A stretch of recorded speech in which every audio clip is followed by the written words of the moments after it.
What do you give a waitress after you finish eating? Some tip, right? Without further ado, guys, like, comment, subscribe, and join the Inspire team where we get better, do better, and we be better. Let's get it. Let's go.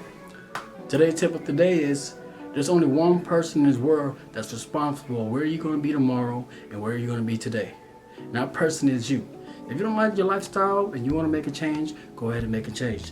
If you're still breathing and you're still living, there's always room for improvement. Remember that, guys. If you don't like the way you look, if you don't like your career, if you don't like your lifestyle, you can change it. I'm telling you, everything is on you, okay?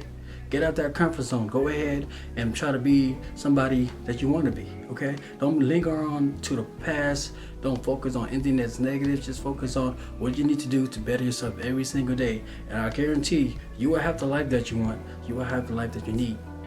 All progress is better than no progress, so go ahead and get it started if you're watching this video. If you're watching this video, I want you to take action right now because you are responsible for today, tomorrow, and your future, okay? Responsible for your life, okay? Where you want to be, where you want to go, how you want to live your life, where do you see your future. Jot it all down. I'm telling you guys, if you got to write it down, do whatever it takes for you to get where you need to be. All right, family, that concludes the tip of today. I hope you guys like it. Hopefully this helps you guys out. You know, I do this on the daily. All right, man, respect, one love, and blessing on blessing on blessing on blessing to you. Peace.